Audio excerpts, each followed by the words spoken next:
Welcome, everybody. And this is a terrific event we've got lined up today. And we're very privileged to have Senator Mark Warner from Virginia speaking to us today, because there aren't many people on Capitol Hill who have spent as much of their lives as deeply involved in the issues that we're talking about today, using American competitiveness and innovation to make us all more prosperous and a more equitable society. Thanks very much for joining us, Senator Warren. I understand you're fresh from the campaign trail in Virginia, hoping to pull one off for the blue team. But you're also right in the thick of some pretty important negotiations on Capitol Hill. So let's just start off by bringing us up to date on where those things are. You and your colleagues have a big job ahead of you trying to bring down the price tag of the Build Back Better reconciliation bill to something acceptable to your more moderate colleagues. Last week, we got news that one of the key components on climate, a clean energy performance plan, was unacceptable to your colleague and friend, Senator Joe Manchin from West Virginia. What are your thoughts on his objections? How might the climate portion of the president's plan be rescued and remain part of this bill? Well, thank you for having me, Greg, and it's always good to be with my friend Hank Paulson. I actually think the climate components of the package have some of the broadest support of any components. I mean, part of the challenge with the second half, the Build Back Better program, was there were so many initiatives. I think I counted 17 at one point in the initial proposal. And so I think the Democrats have done not a very good job laying out which specific component parts. When you've got so many to emphasize, and consequently the debate has moved to the top line rather than what the component parts are, number one. Number two, in terms of the clean energy standard, I think that would have been a useful tool, because I do believe that the climate concerns are the most significant. I understand Joe's concern that with utilities making this move, is this really the most efficient way to see meaningful improvement? We put in payments if they were getting a 4% reduction. Some of them are probably on normal course of business doing 2 to 3%. So how do you nudge them a little bit more? I have to say I'm still optimistic, and I've had a lot of conversations with Joe about this, that we might end up with a carbon tax or carbon fee, which I think is frankly a better global solution, and would also allow us, if we have that carbon fee in place, it would allow us to do the same kind of border adjustment tax that Canada and the EU is doing, particularly on products that come from places like China or India that are obviously very carbon intense in terms of the manufacturing of those products. So getting that carbon fee is key if we're going to do the border adjustment tax. So that's let's follow up on that a little bit. So Senator Wyden, I believe has talked about replacing the Clean Energy Performance Plan with a $15 to $18 per ton carbon fee. You said is it your sense that Senator Manchin that might be acceptable to Senator Manchin? Well, listen. Joe wants to make sure that there is a phase-in time for the hard to deal with industries. Obviously, things like steel, concrete, some of the heavy industrial uses. I think there are ways to get that phase in time and still get the effectiveness of a global carbon tax or carbon fee, because I think that moves the whole debate around the world. Getting the details right is going to be the challenging part, and we've got a lot of details to work out on that. But where you sit now, does it seem like that there is enough support in the Democratic caucus for a carbon fee to be part of this final bill? I've been a strong supporter of a carbon fee for some time. I think there is, because this idea has not been as socialized, obviously was not included in the president's initial proposal, and how you do it with his constraints about nobody under $400,000 having any increased fees makes it a little bit more difficult. But if we're taking out the clean the clean electric standard, this is I think actually a better default proposition to move to. Saying there's complete agreement in the Democratic caucus, I'm not going to go that far. It's very hard for me to say, where there's complete agreement in the Democratic caucus on virtually any topic. What are your thoughts on the level that fee should be set at and how much it should rise over time? I think, again, the initial pricing is less important in my mind than getting a price, recognizing it has to escalate, matching that where we've seen the price in the European trading scheme go up to, I believe, 60 euros, 65 euro.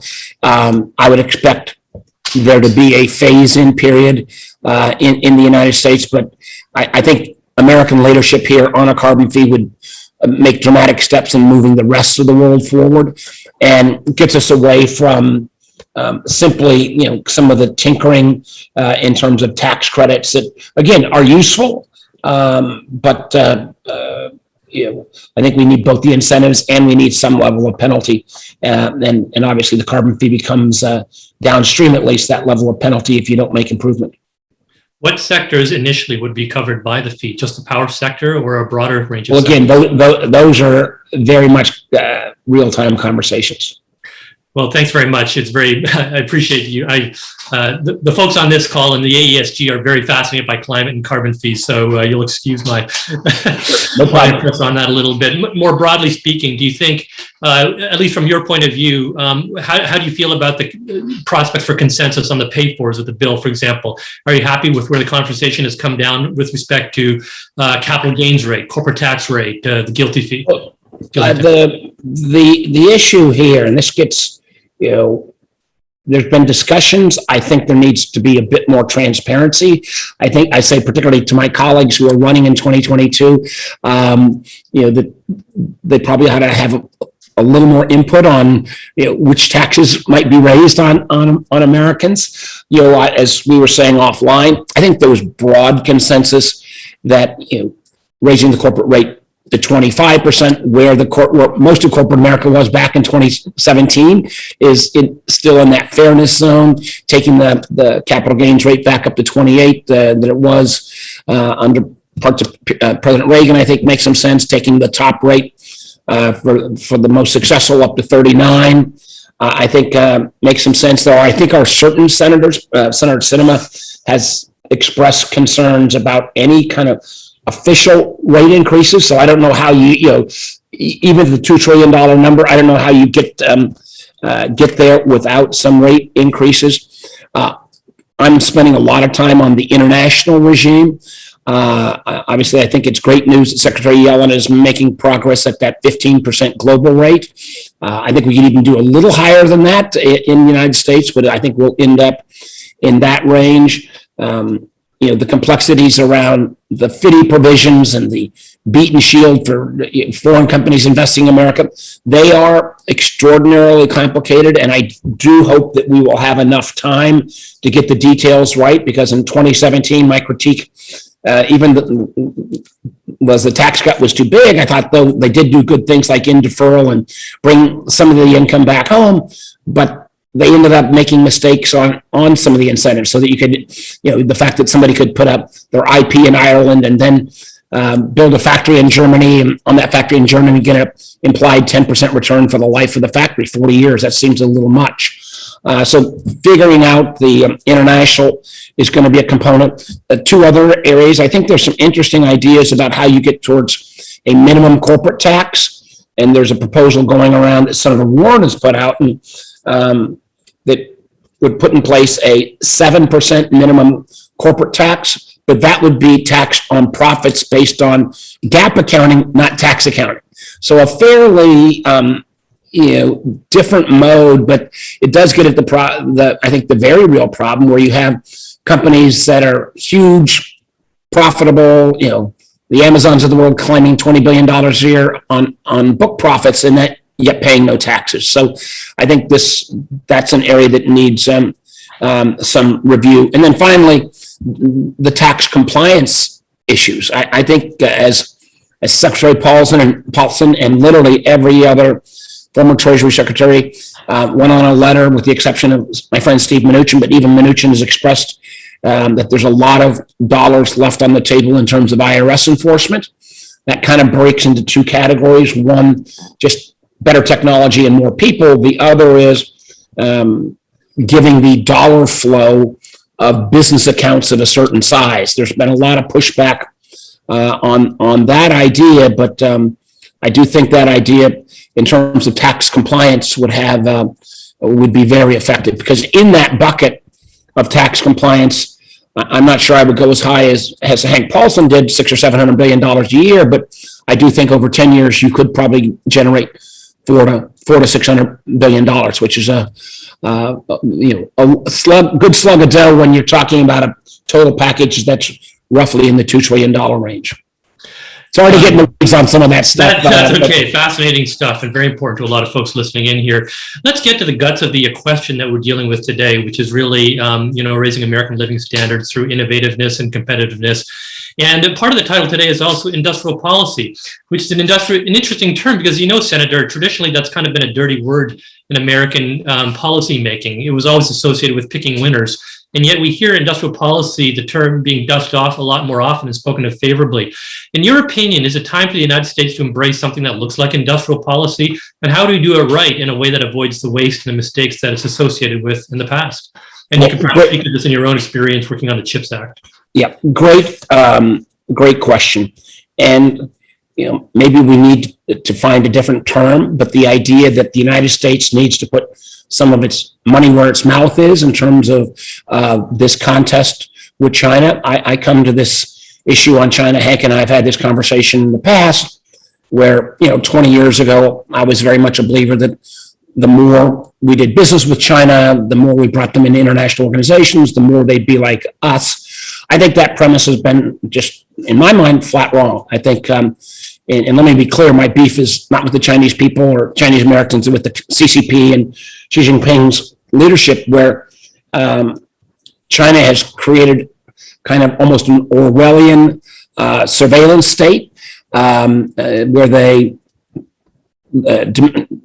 take on all dissent, where they take on the Uyghurs, where they take on the people of Hong Kong, and the Chinese model, where they do have ferocious competition initially, particularly in the tech sector, until a Chinese champion emerges.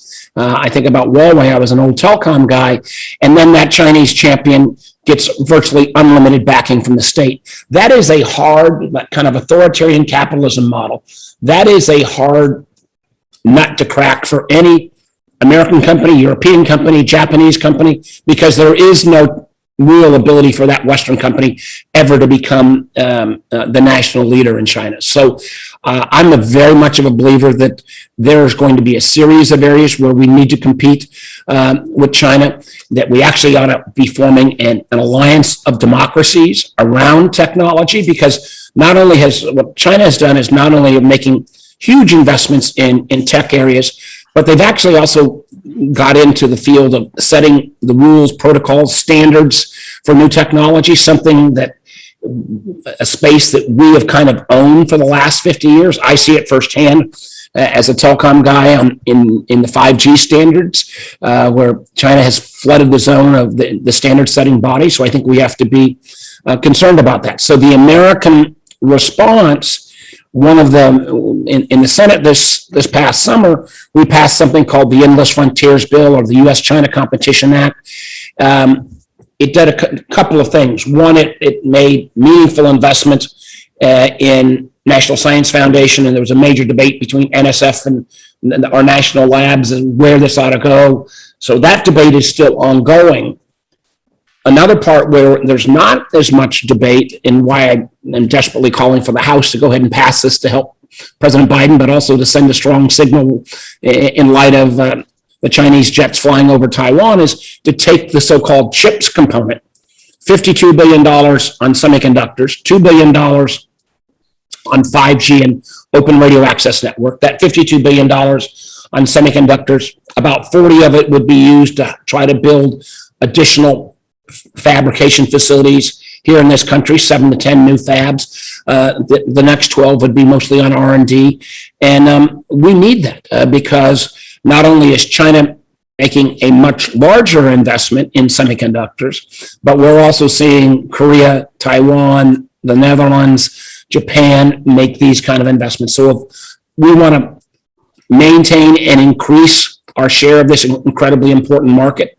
I think we have to put capital up. I think we have to find ways to collaborate with other democracies that are in this space to take on the challenges on China. And I believe that this issue around semiconductors and 5G slash ORAN are just the first of a number of areas where I think we're going to have to make these same decisions around artificial intelligence, around quantum computing, around life sciences, where the race is on versus China. And one of the things we also have to acknowledge, even so many years later, the Chinese government gets an enormous advantage because they are voracious in their intellectual property theft. One of the things that the FBI has publicly acknowledged is they open a new counter-espionage case against the Chinese government every 10 hours. That's a lot of new cases, literally thousands of per year.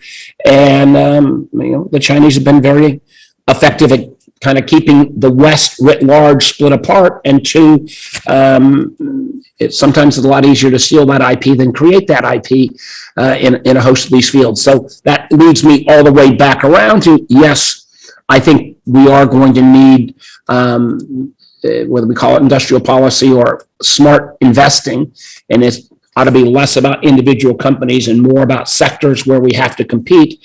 I think we will have to step up and invest. And the good news is, Greg, on this issue, there is broad-based bipartisan support. Virtually every member of the Intelligence Committee, because we've seen this rise, are willing to step up on those policies. And one last thing that we did from the Intelligence Committee standpoint about 3.5 years ago, I organized bipartisan, there'd always be a Republican senator, and we'd bring oftentimes Dan Coates, the director of national intelligence, Chris Krebs, who was the head of CISA, folks from the FBI, others, and we did a series of classified road shows to all segments of kind of American business and academia to kind of give folks a little more insight into some of the operational tools the Chinese were using.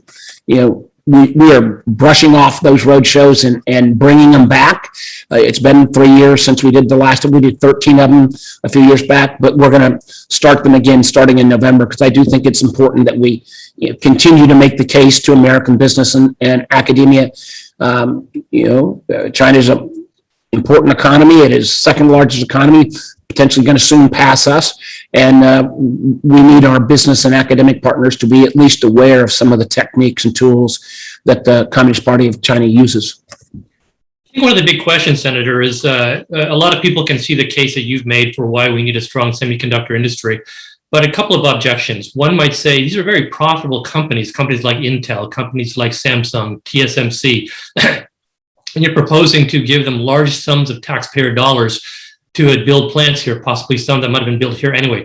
How do you justify that? Number two, where do we stop? If it's semiconductors today, why not cars tomorrow, or bicycles, or steel, or something like that? How do we as a market economy draw the line between what is national security or really vital to the national interest and therefore worthy of this sort of industrial policy, and what is not? I guess in some sense I'm saying, how do we prevent rent seeking? Yes, both very fair questions. I think when we look at semiconductors, as we are experiencing this worldwide shortage, as we see our inability to even make enough cars right now in America because of shortage of chips, if there's a lead component area to kind of make this investment in, I think semiconductors clearly fits that bill, because there is about a 10 to 20% price differential based upon labor, regulatory, the simply land acquisition in certain cases. These are huge campuses. And I think the general market was saying, if America was not going to invest in some of these incentives, I'm not sure we would be building any more plants in America. These are usually $12 to $15 billion all-in facilities. They usually take 4 to 5 years before they hit cash flow positive. And the truth is, simply putting up state benefits was not going to be enough.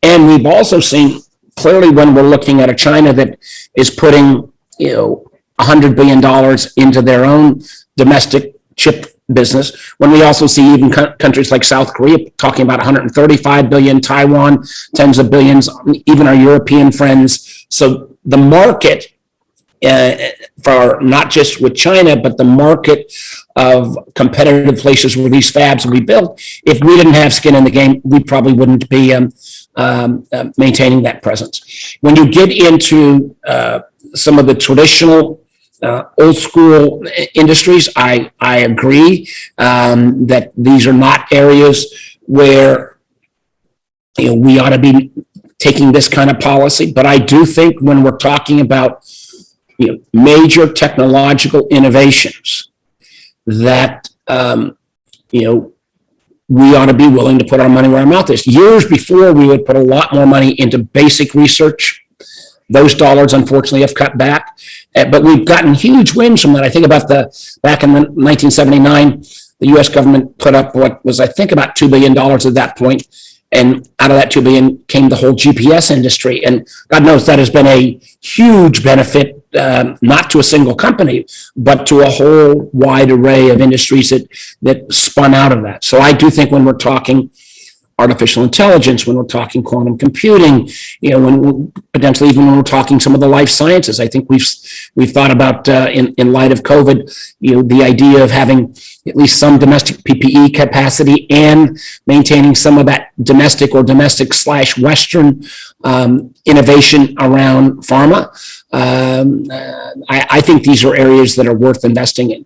But I think, and Greg, I would close simply on this topic of somebody saying, that's why we need a vigorous set of journalists to kind of make sure that we do this right, and don't get into areas where we're picking winners and losers. I mean, let's assume that in the next month, at least a chip component gets done. How the Commerce Department implements that $52 billion will really say a lot about what opportunities we'll have to make future investments. Because if it's not done well, that opportunity goes away. The good news is at this point, at least, it's broadly bipartisan. Let's turn to another aspect of the bipartisan infrastructure plan, especially the infrastructure part. I mean, there's broad agreement that we need to do more for our roads and bridges and et cetera. But some of the folks who will be joining us later on the panel have written some penetrating research that, not all infrastructure dollars are spent equally well. And they've said that often we spend too much attention to let's build a big new flashy highway when there are more efficient ways to spread those limited dollars around. So for example, they say we could, rather than build or expand a road, you might be able to repair or utilize existing roads better using things like congestion pricing. Northern Virginia, of course, as you know, has gone heavily into toll lanes and so forth. So my question to you is how have you structured that bill to ensure that the dollars are spent well, that there's cost benefit taken into existence? Because nothing could hurt the cause of infrastructure more than putting a lot of money towards projects that either don't get off the ground because of delays, or when they get off the ground, do not deliver the promised benefits. Well, we're talking again about roughly a $1.2 trillion over 8-year infrastructure package, the largest in 50 years. And I know some of my Democratic colleagues have said, "Oh, Mark, roads and bridges, that's easy." No, if it was easy, we would have done it sometime. We wouldn't have had 4 presidents in a row always talk about infrastructure week, and then nothing happened. And it's, it more than a little bit frustrates me that I got folks in my own party who aren't willing to go ahead and give the president a much needed win on this bill this week. As somebody you opened the program with me talking about trying to help my friend Terry McAuliffe in Virginia, nothing would help him more than a presidential signing ceremony, bipartisan on infrastructure. On the question of roads and bridges, though, Greg, we are not simply doing this in the old-fashioned way. There's about $110 billion on roads and bridges.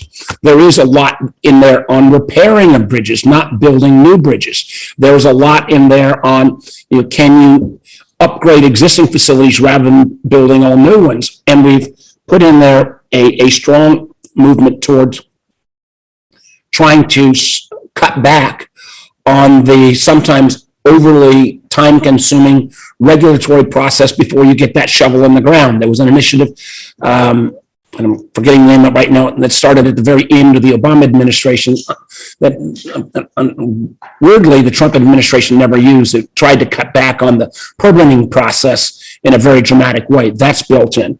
But what we've also done in this is not your daddy's infrastructure. It was, I can't read that. Past 41. But this is not your dad's infrastructure bill. There's $47 billion in this bill on resiliency. I've got parts of my state in Hampton Roads that flood on a almost every 2-week basis because of the tides. Resiliency is something we need to invest in. We've made record investments in rail, in transit in this legislation. Part of the ways we get folks off the cars is get them in trains, but you've got to make those investments. $65 billion in this legislation for broadband. Taking that money along with some of the money that came out of the March bill, there will not be a reason why any home, or 98% of all the homes in America, shouldn't have high-speed, affordable broadband. That is an economic necessity post-COVID, and now the dollars will be there to take it place. And I know we started the conversation about carbon pricing and issues in the second bill. I think there is some resentment from some of us who are very involved in this. I was one of the 10 bipartisan senators that put it together. In this infrastructure bill, there's $86 billion in clean energy related items, investments in electric vehicle infrastructure, electric buses. I mean, we're going to buy 25,000 school buses in the next 5 years. Why don't we make them electric and buy them from American manufacturers? There's smart grid improvements, and there's capping of orphan wells. These are things, even on a standalone basis, would be some of the most significant actions on climate that we've ever taken. So, I think this is a good mix of both reform and new initiatives. And boy, oh boy, it is both popular, and we need to get this in place and start at least building out the programs that will implement this bill. Thanks. Let's now finally turn to research and development. Another big part of the bipartisan infrastructure plan is a significant increase in funding towards R&D, basic research and development. Again, I think that was a priority for you. I want to bring up something that U.S.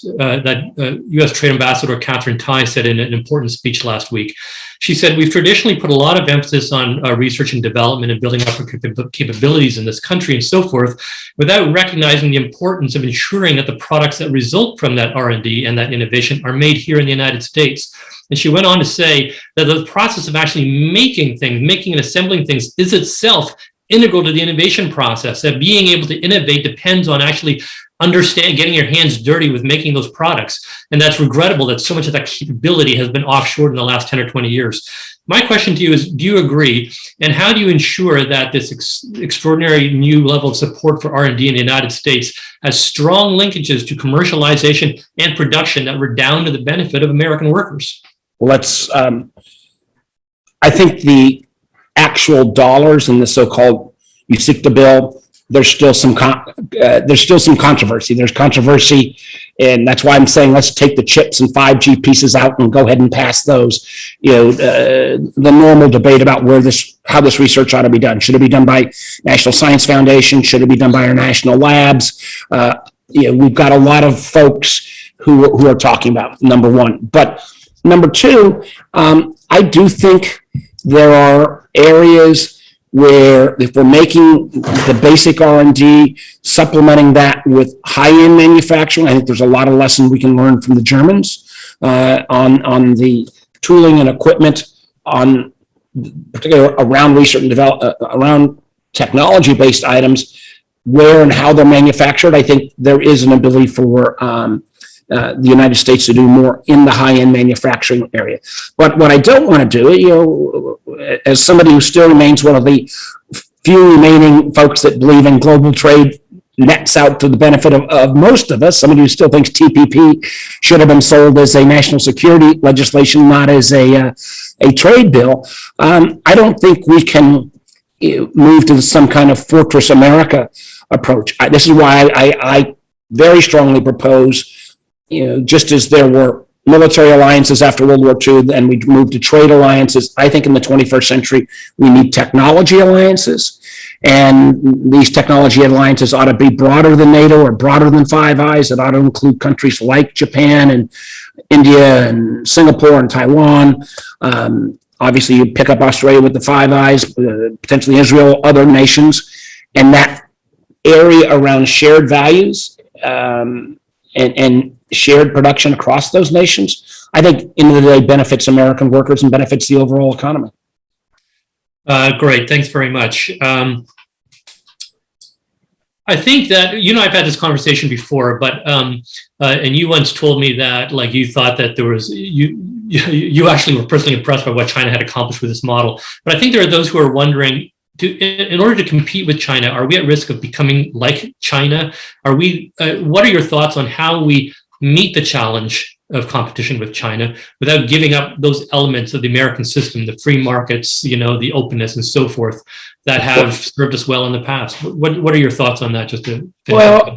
I think I've been very disappointed with not only American business, but a lot of Western business in China, who frankly are willing to turn a blind eye to Chinese policies and tactics that they would never allow or adhere to if it was in America or the UK or in Japan. And I think that kind of too much moral flexibility from some of these companies, with always the excuse being, well, I can't miss the Chinese market, does weaken our hand, number one. Number two, when I talked about our road shows earlier and how we were trying to alert American business to the some of the challenges and a lot of the intellectual property theft, the one group that didn't really ever want to hear our bipartisan presentation was private equity. And part of that was because private equity was making so much money in some of these Chinese tech firms in particular. So I've not been crying bucketfuls of tears as the Chinese regime has really clamped down on these tech leaders. So, I think they are paying the price now of that kind of authoritarian regime. So I think the business community realizes that they don't want to be dependent. I think it's one of the reasons why we've convinced a lot of allies. Do you really want to be dependent on a sole source 5G provider like Huawei that may be taking all your traffic between Paris and Lyon and routing it through Beijing? People are stepping back from that. But I think as we think about this competition, and clearly China's economic advances have been spectacular, but it has come at a real price around freedom. It's come at a real price around respect for rule of law. It's come at a real price around valuing intellectual property and not stealing it. I think there is a window now through these kind of forums that we're doing right now is to kind of say, yes, we got to do business with China, but we should not fall into the idea that that they're playing straight. Their Chinese law says specifically any company has to have its first obligation to the party, not to shareholders. And I think that notion ought to scare any American or Western business who has an appropriate profit margin motivation. Senator Warner, thanks very much. We're at the 30-minute mark now. You've been very generous with your time in a very busy schedule. Thank you very much for joining us. I'm sure everybody really appreciated those remarks and insights. Thank you so much, Greg. Be well. Okay.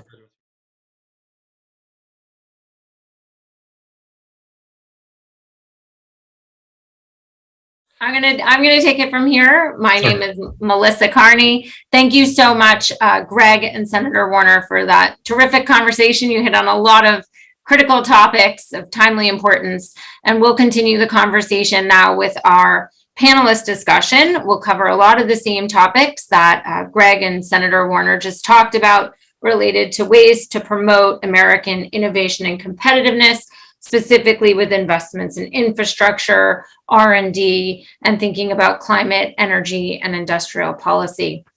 So I'm delighted to moderate this discussion with 4 nationally recognized economic experts on these topics.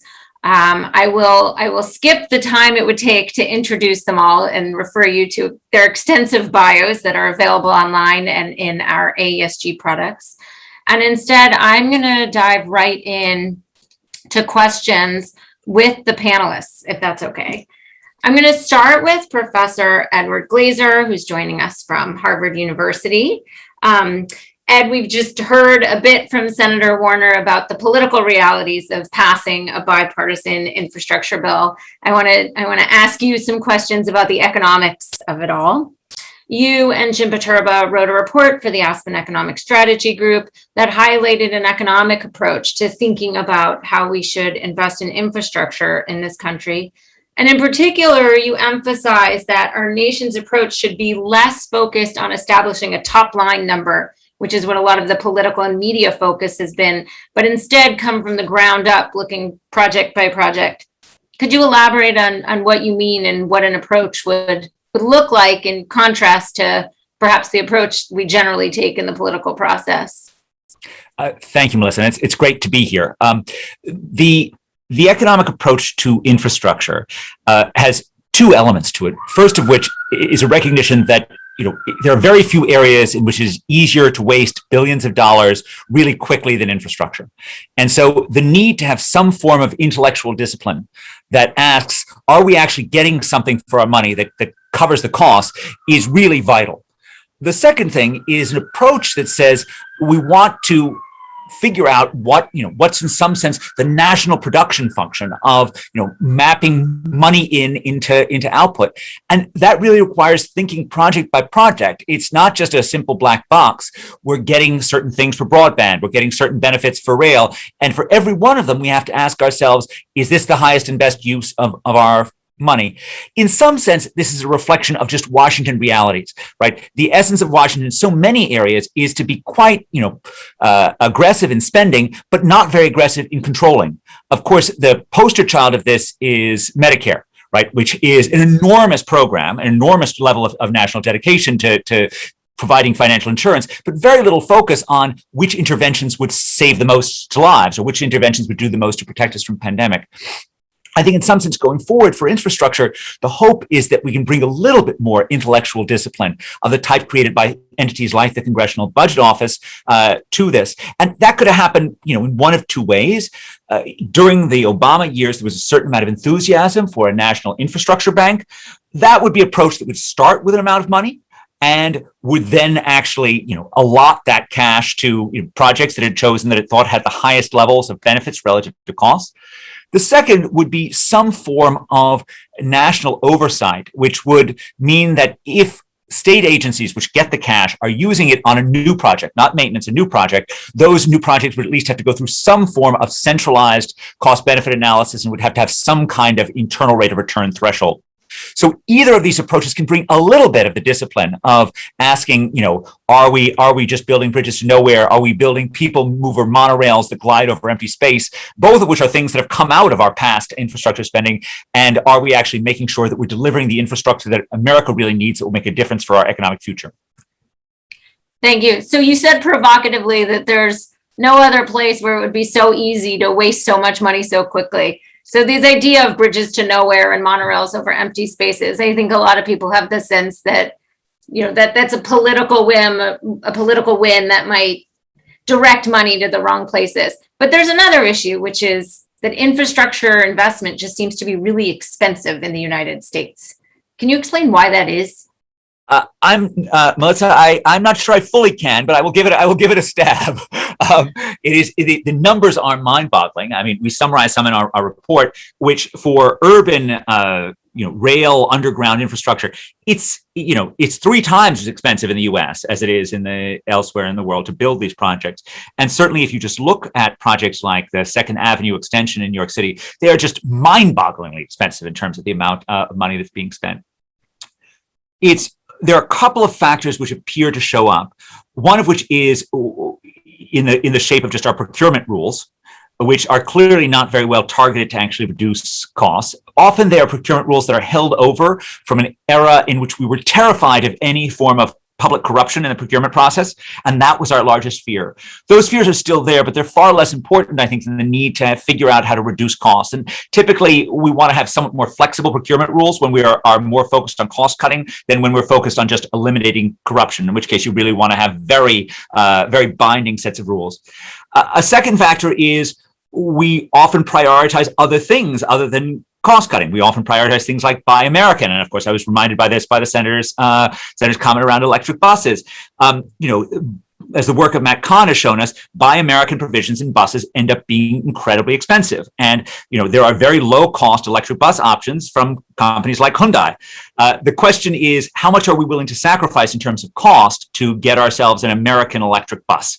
And I think that's a real question that we should ask. That's also a question for cost benefit analysis. And maybe there is some Hamiltonian infant industry argument, but you wouldn't have thought that America is coming to the bus production late in the game. You would have thought that we would be fairly mature in producing anything on this. And that in fact, it may well be that competing with South Korean electric bus manufacturers would actually be healthy. A third issue is just the need to hold everyone else free from harm as we undergo these production levels. So the production of the 1950s, epitomized by, say, Robert Moses in New York. Think about Robert Caro's classic, The Power Broker. It was ugly, but it was relatively efficient and relatively fast. And so it ran through existing neighborhoods in a way that I hope that we never will do again in this country. But the reaction to that, and this is traced out in Alan Altshuler and David Lubroff's Spoke Measure projects, has been to actually, go overboard in the other direction, to make sure that we, never just inconvenience anyone. And so when Fred Salvucci came to dig the Big Dig in New York, he was very much motivated by the idea of his grandmother's house being, removed by an earlier project. And so nothing was touched. And the project may have cost, $18 billion as we bent over backwards on this.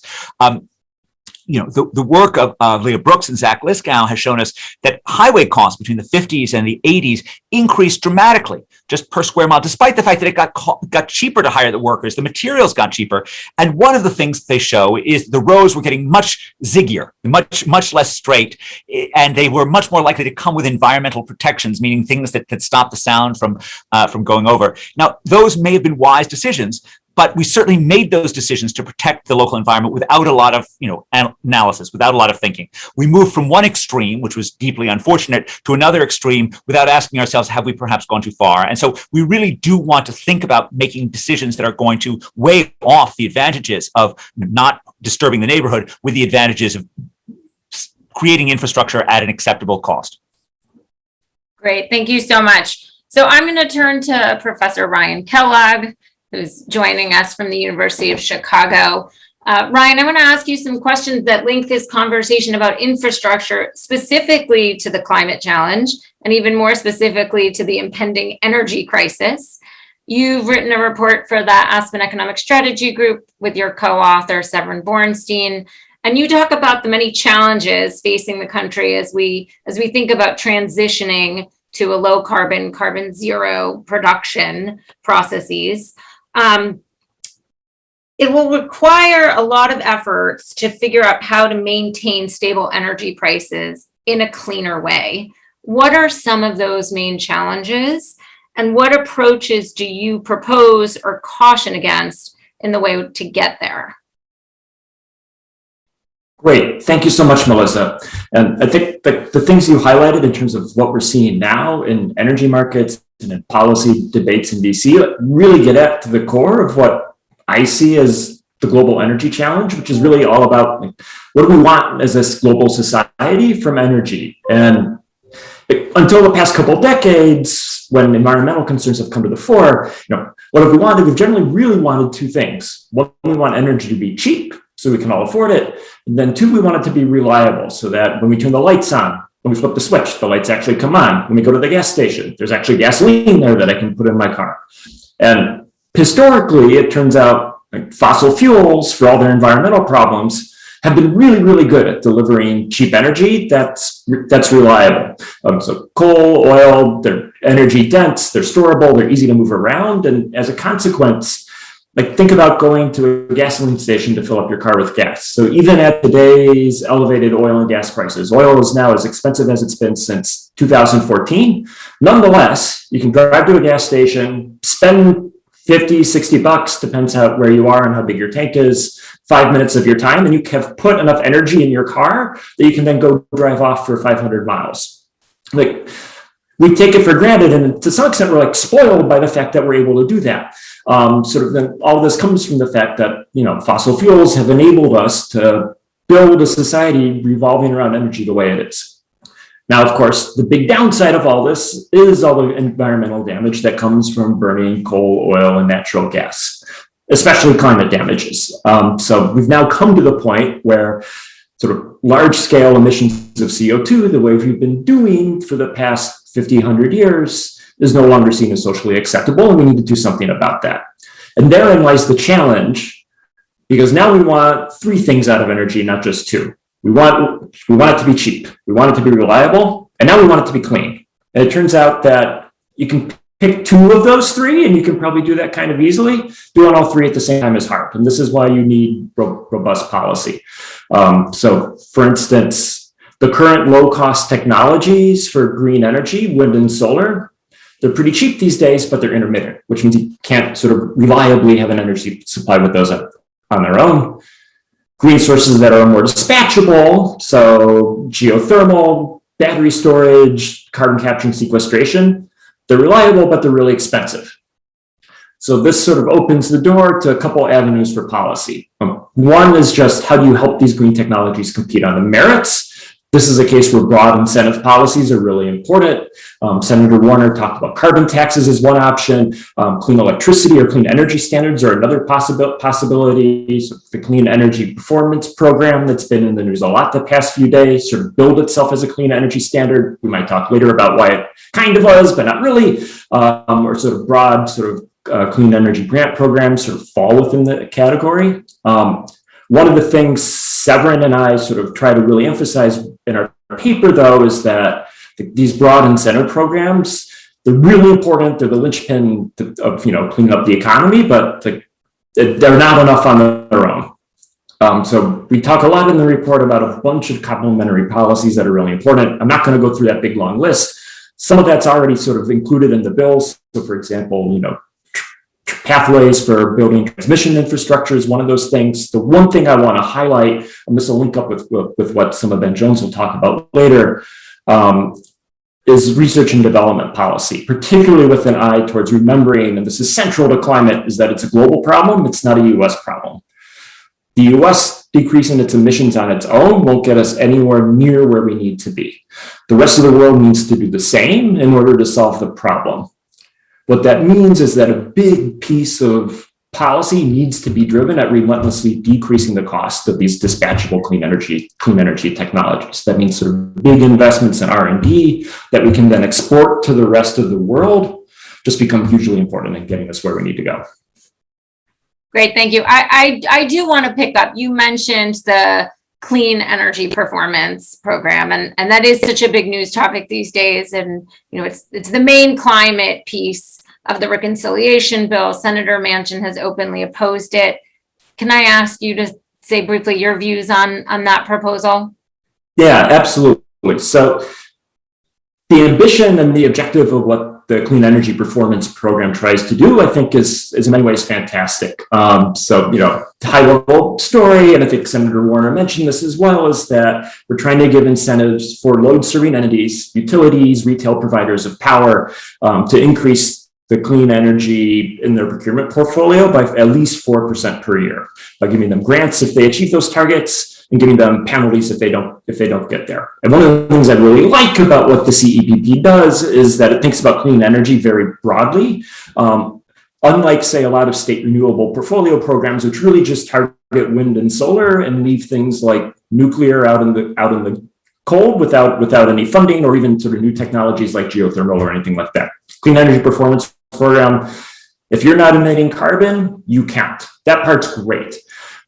What I've been worried about a lot over the past couple of weeks, though, is that even though the Clean Energy Performance Program, CEPP, sort of sells itself as being very almost equivalent to a clean electricity standard, turns out it's not quite the same. So what the CEPP does is it gives you, if you're a utility, really big grants for growing your clean energy share and modest penalties for not doing it. That sort of combination sort of leaves the structure open to strategies that might be just pretty straightforwardly described as gaming. Basically, trades of clean energy and or load with it, sort of customers with it, so that some utilities can really pump up their clean energy in some years and get big grants. and then sort of move that clean energy around so that the government's effectively paying for the same clean energy multiple times instead of creating actual genuine new clean energy. So my big worry this whole time has been that the structure sort of leaves us open to like big government expenditures without a lot of actual real new clean energy. So everything seems up in the air policy-wise at the moment, given the news that came out over the weekend with Senator Manchin. My hope in all this is that this is an opportunity to think broadly about what we want to do and sort of put in place some kind of broad, non-gameable incentive program. That might take the form of a carbon tax, as Senator Warner was talking about, and might take the form of some budget-based, actual real budget-based clean electricity standard. I'm hopeful the answer is not that nothing happens. Sort of having this sort of incentive program in the bill is really, really important. Great, thanks. So I'm going to ask you one follow-up on that.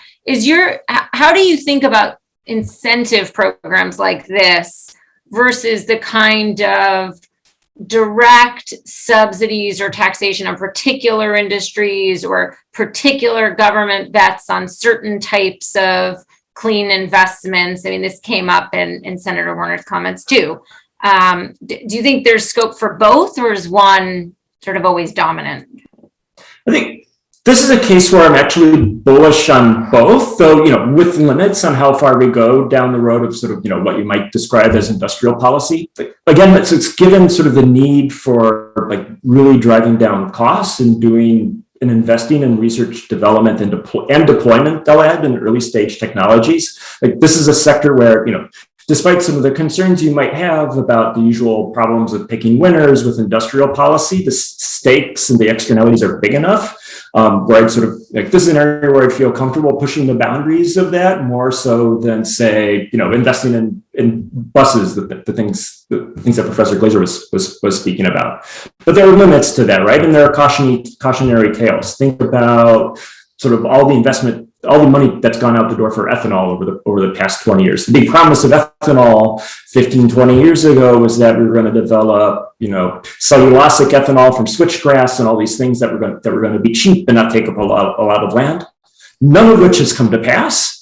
The technology has just completely not gone anywhere. Yet we continue to spend lots of money on corn-based ethanol, which has questionable value in terms of greenhouse gases, plus a lot of land use consequences. So, yes, I think, R&D and even sort of, public-private partnerships on new business models for clean energy, those are things in some sense we need to be doing given the global nature of the problem, but there need to be limits and off-ramps so that we don't sort of repeat this path we've gone down with things like corn-based ethanol.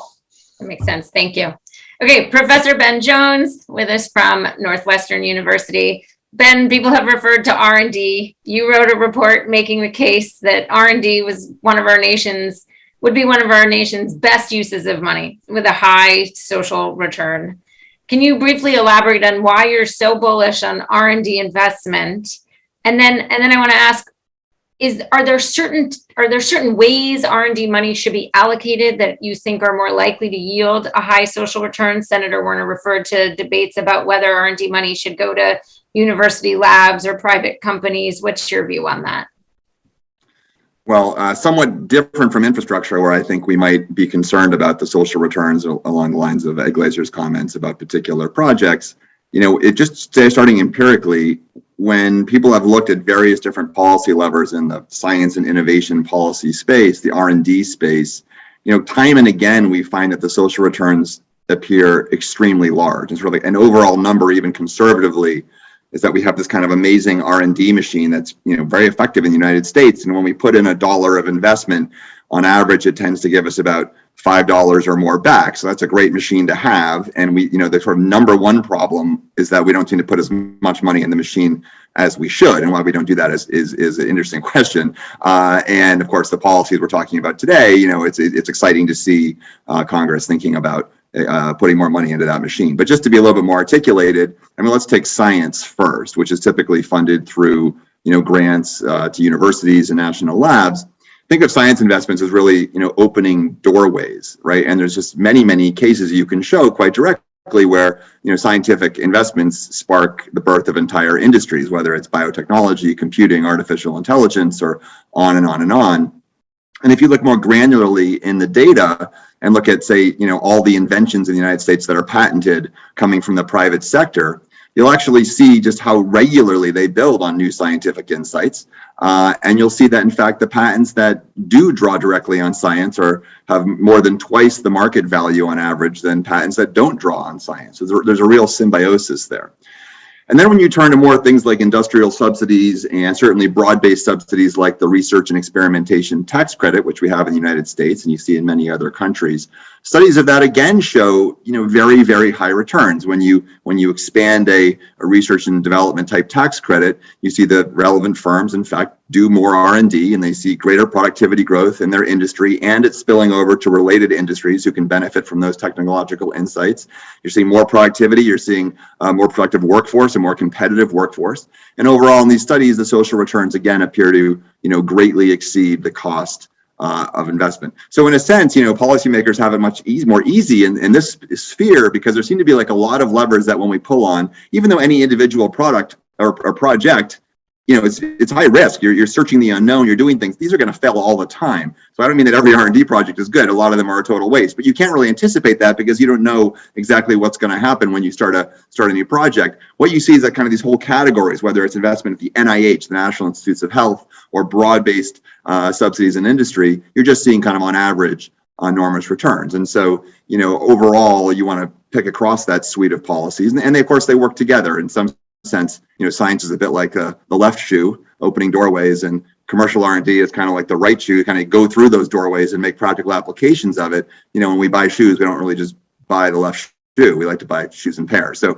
I think in some sense it's the overall portfolio of investment, and I'm excited to see a lot of the ideas that are in these the Endless Frontiers Act and following on policy debates. Great. So it seems that there's bipartisan support at this point for more investment in R&D. We heard some of that from Senator Warner, but there's much less support for immigration policies in the US. And yet, whenever I talk to innovation or entrepreneurship scholars like yourself, everyone seems to always point to high-skilled immigration as like a key policy lever that we need to be pulling. How do you think about immigration policy or a human capital agenda more broadly vis-a-vis an R&D policy agenda? Right. Well, immigration policy, of course, is very complicated, and people come from very different starting points in how they look at immigration policy. But if you come at it from an R&D angle, it looks incredibly beneficial, right? So, what's the key input to innovation, whether it's in science or entrepreneurship or corporate innovation? At the end of the day, it's people, right? It's often STEM workers. And where do those people come from? Well, there's really two basic sources. We can kind of either make them in the United States, by which we would mean kind of the domestic pipeline starting from kindergarten through high school and on, providing the training and exposure to these careers that can cultivate entry into innovative and scientific careers.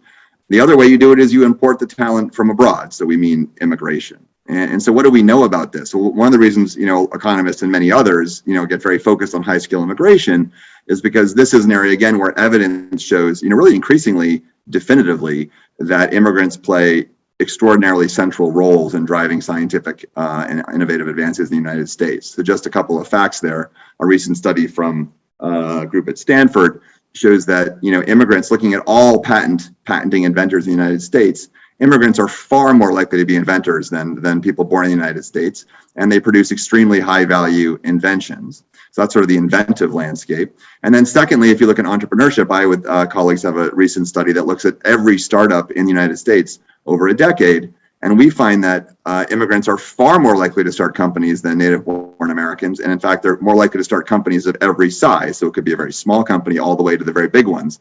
And you don't have to look very far at very famous entrepreneurs like Elon Musk, for example, who is an immigrant.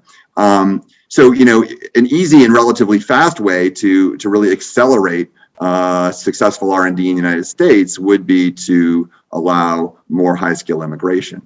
But of course, the domestic pipeline is very important too, and maybe even more important in the long game. It takes time to build that talent pool domestically. But recent studies as well, using very, very large data sets, including by Raj Chetty and co-authors at Harvard, suggest that we're seeing a lot of talent in STEM, say by third grade math scores, and then you see only a small set of the people with those high math scores actually migrate into STEM careers. Usually they're boys, and they come from very high income households.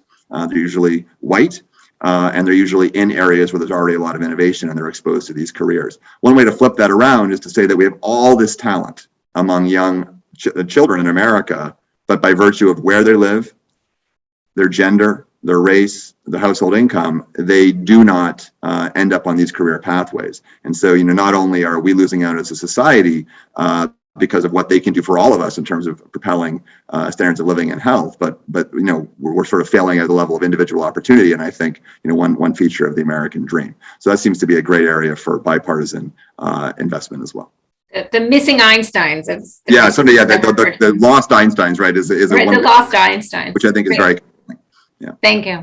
Dean K. Husbands-Feeling from Georgia Institute of Technology. Thank you for being with us. You have a bird's eye view of U.S. technology and R&D policy, sitting at the helm of one of our nation's top technology research institutions, and you serve in many leadership positions in the National Science Foundation. What do you think are the most important steps for the U.S. to take to maintain a leadership role in promoting innovation? Thank you, Melissa. Good to be here. And I have to say, following on what Ben said, my top priority is clearly talent. And I even say sometimes talent infrastructure, if you will. But let me step back from that because I have a few more for you as well. We're talking about innovation and investment in, to some degree, research and development in the United States. And we're looking at that investment as a primary way for our, competitiveness, for improving our health, security, prosperity of the country. It is important for us, if we're going to make any way forward in any of these bills, that we know that we're doing something that the public will get behind. So let me give you a few statistics that I have from a Zogby Analytics survey that was done a year ago. Now, more than 3/4 of the respondents said this: they believe America should maintain its global leadership in science, view basic scientific research that advances the frontiers of knowledge as necessary and should be supported by the federal government. More than 3/4 again agree the U.S. is at a critical point for committing to a major new initiative to assure health, security, and prosperity. Also looking at federal government investment and parallel with what incentives could be put in place for private sector investment in science and tech. And again, about 2/3 of those respondents said the Americans say that climate change is impacting their own health. Now, whether or not we can go down the road of who votes for what, but in that 66% of Americans that said that climate change is impacting their health was up 10 percentage points from just about 8 months before. So it's clear. But here's the thing. About 2/3 again expressed concern about the number of children without internet access. So we talked about broadband earlier and how important that is. And about 83% said that they would strongly or somewhat recommend that their child, family member, or other young person enter a STEM field. The reason I mentioned those statistics, and again, it's from a survey, but it's so important for us to understand that the public generally do see, and NSF also has data on this, science is important, and science and technology is important for our leadership and for advancement. How we get there is really important. When we're talking about promoting innovation, though, I fundamentally feel that the talent investment is important, and that talent investment has to be equitable across all N. Usually what I'm looking at in my own research is something which I call the small N problem, or NSF more recently, the missing millions. And that is individuals from rural communities, city neighborhoods, all across the spectrum, need to have on-ramps or pathways into these areas that are STEM or STEM adjacent, where we know that there are good jobs and good jobs that would be sustainable into the future. And also, for me, I'm looking at these investments in talent, not only in science, technology, engineering, mathematics, but also recognizing that it is so very important to bring alongside with all of this the need for the social sciences and behavioral sciences that are so important to understanding how the take-up of new technology will occur among the individuals that we're trying to serve. I just want to put two more items on the table. So, of course, the first one that I mentioned, talent, investment in talent, and broadly so, equitable investment in talent. I would also add to that investment in backbone, internet, broadband, data infrastructure. Those types of infrastructural investments are key to this promoting innovation. And oftentimes we don't necessarily see it. We see a bridge, we see ports. There are many of these infrastructural investments that are very tangible, very noticeable, and very important, obviously. But there's some others that are truly important that would even lift a broad base of society that we need to lean into. And as I mentioned, some of that is on the broadband side, and some of that would be data infrastructure. And I can explain that in a few minutes if I need to. The last point I would make is that it's really important to understand what the users of these innovations will do when they hit the street. We know from our recent example, even of advances in pharmaceuticals or in biotechnologies, that we can make something, but people have to use it to do better. And we need to understand better the behavioral side, the social science side of these investments, so that we truly can see the advancements that we were talking about earlier, that Ed mentioned, that Ryan mentioned, that Ben mentioned. Thanks. So it's interesting, everything, it's come full circle now. You brought us back to infrastructure, noting that infrastructure investments can also spur productivity and have positive distributional consequences. So I'll ask you a question that relates back to the conversation we had earlier with Ed, which is, what do you think federal and state agencies need to keep in mind when allocating infrastructure and R&D funds to maximize their social value? And I'm so glad that you have asked a question about state and local, because oftentimes that's where the rubber hits the road, no pun intended, but it's so important to see those investments that are very specific regionally, state by state, and sometimes by localities. There's an example that comes from a paper written by Samuel Jones and Dan Armanios, and it is in the Journal of Construction Engineering Management about a year ago. And it's about bridges and how bridges could actually be built in a way that separates one community from another, could separate a person from taking a bus on a route to get to a job. And think about the way those bridges are constructed. If they're low hanging and buses, you need a bus to get to where you're going. And, you know, that's the transportation mode that you can afford, then we need to build infrastructure in a way that facilitates that type of mobility, and, you know, literally mobility, but also upward mobility. That's just an example to say that why it's so important for localities, for states, and even sometimes regional decisions to be made about what these policies should be on spending, because it varies by the different populations that exist. A good colleague of mine quoted some statistics recently when she was reporting on and testifying actually on infrastructure. And here is what she said. The average family spends about 17% of the income on transportation, but transportation cost in transportation rich locations is about 9% of that disposable income. But so for households that have low income or extremely low income, transportation costs could be upwards of 40% or more. And so we really do need to think about locations, specific populations, what the needs are there, and actually what are the needs of the local businesses for that talent that they need to have get to their areas for work. Other types of infrastructure that would also matter along those lines would be clean water, which is a huge issue, as you all very well know.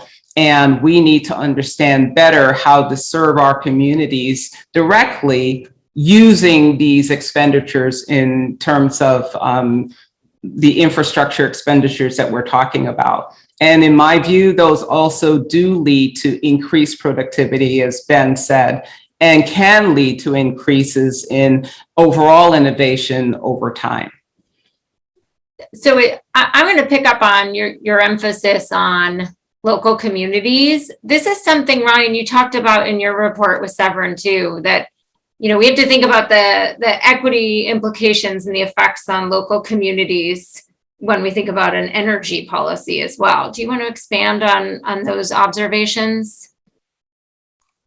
Yeah, and there's a couple of pieces to that when we think about energy infrastructure. I think one is we're talking about part of building a sort of replacing the fossil economy with the green economy is going to require investments in things like new transmission, new generation facilities, and so on and so forth.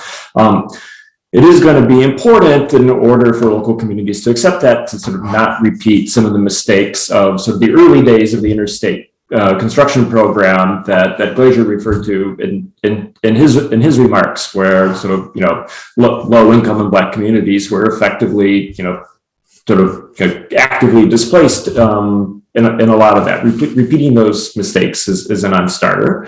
And sort of moreover, as we think about making the transition, it has to be done in a way that's sort of mindful of things like local pollution hotspots, and not just focusing purely on CO2, which is the global pollutant, but also thinking about local emissions as well. And California has sort of recently undertaken some policies that actually empower local communities to participate in these processes. Professor Meredith Thowley at Berkeley has written a nice paper about that, I think with Brookings several years ago. Early returns, it's not clear exactly how well that's going, but it's potentially a model for working forward. Thanks. So we got a few questions from participants when they registered, all related to the question of how do we make sure that the government spending on these types of projects are more efficient, less wasteful, yield long-term value? That was a common theme we saw in the submitted questions. So I'll first pose that line of questioning to you, Ed. Are there specific things that the government can do to ensure those types of, that this spending is done in ways that are more efficient and yield better long-term value? Well, I want to start off with the simplest statement, which I haven't said yet today, and I want to remind everyone of the old joke that 40 years of transportation economics at Harvard could be boiled down to 4 words: bus good, train bad. So that's a starting point. If you wanted to think about a cheap way to provide mobility, buses tend to be great. They tend to be flexible. And if you think about sort of 21st century interurban transit, why does that necessarily involve rail as opposed to an electric bus going autonomously at 150 miles per hour on a dedicated lane?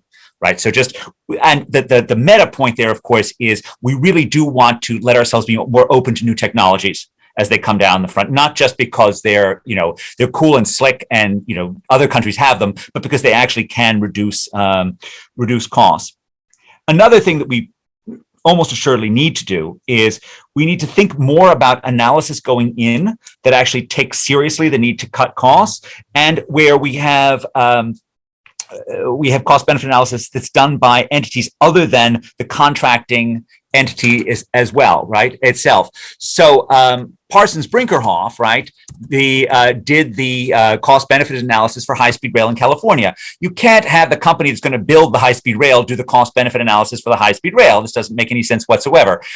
So you really do need to have some form of an independent entity that actually does this.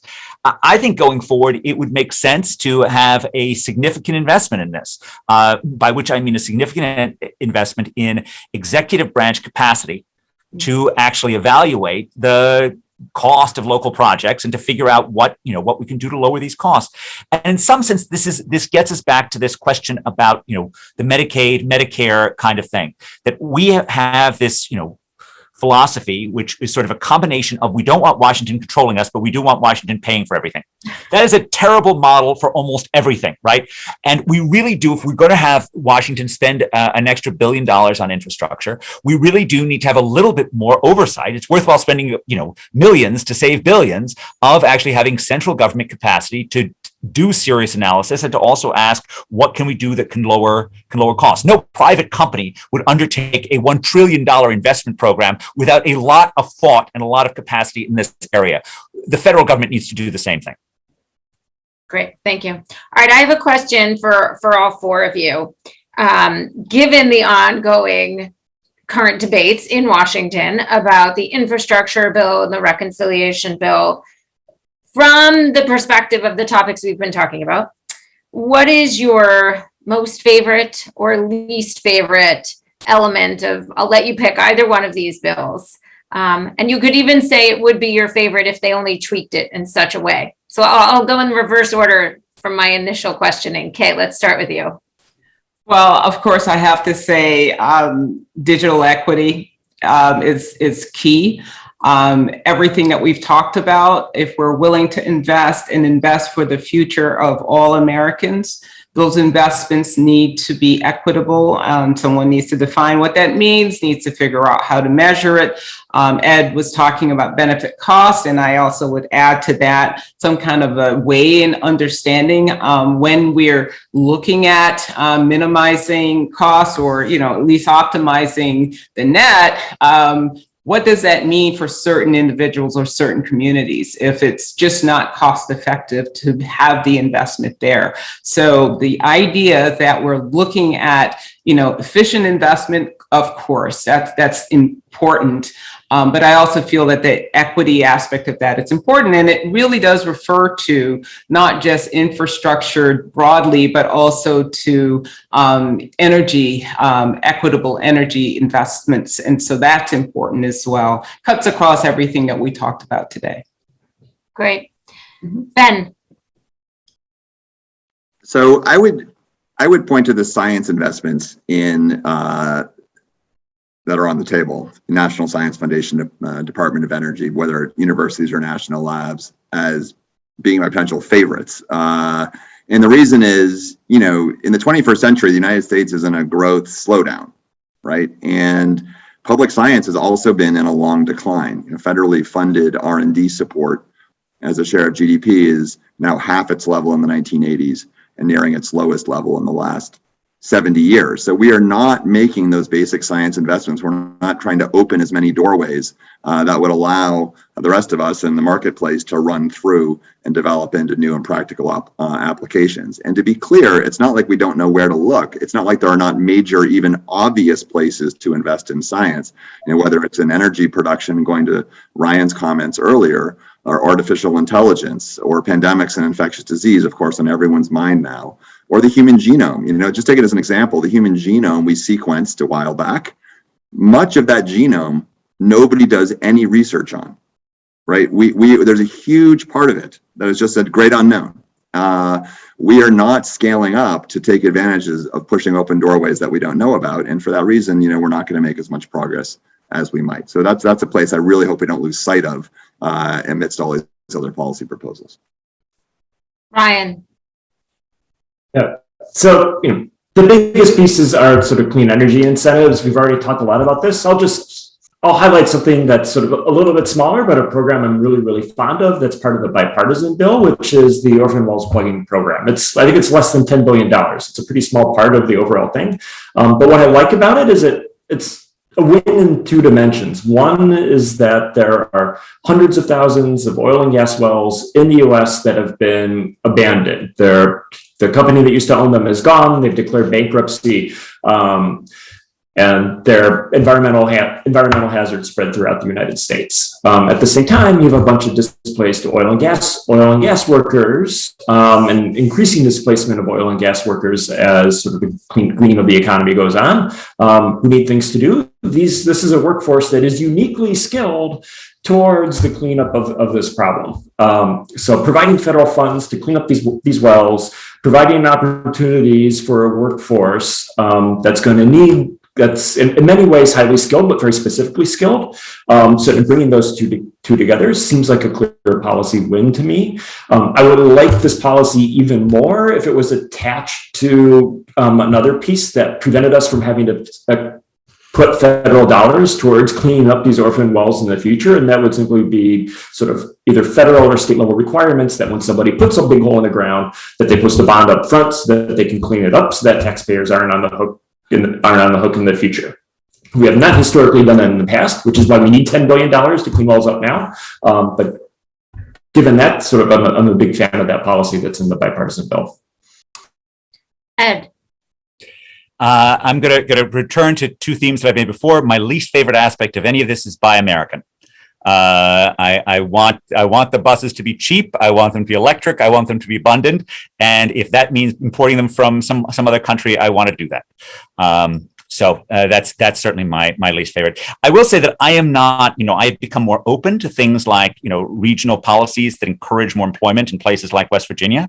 But I don't see how a national Buy American is going to be a very well targeted thing to do that, as opposed to an employment tax credit that targets regions with long-term joblessness problems. I just want to make sure I'm going to try to restate it. So you don't like the Buy America because it's not an efficient way to help our workers. It costs us a lot of money. That's right. It's not an efficient way to help our workers, and it seriously detracts from our ability to green our infrastructure, to green our transport system quickly and efficiently. Right. So I'm always partial to the Arthur Oaken approach to thinking about public finance, which is, how do we think about equity versus efficiency trade-offs? And it sounds like with all the topics we've been talking about, there are ways that we could advance both efficiency and equity, and they're not necessarily at odds when it comes to investing in infrastructure innovation. So maybe that's an optimistic place to wrap this panel. So does anyone have any final remark they want to make or something they want to respond to? Great. Well, then in that case, I thank you all for joining us today. I want to thank Ryan, Ed, and Ben for the reports they wrote for the Aspen Economic Strategy Group. Those are available on our website, economicstrategygroup.org.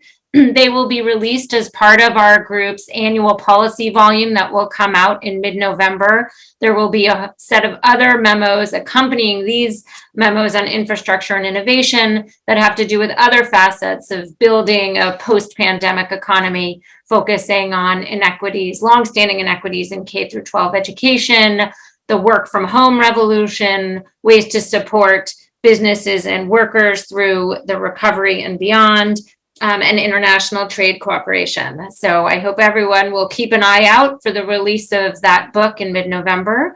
And in the meantime, go ahead and visit our website and download the reports we've been talking about. Thanks everyone for being with us today.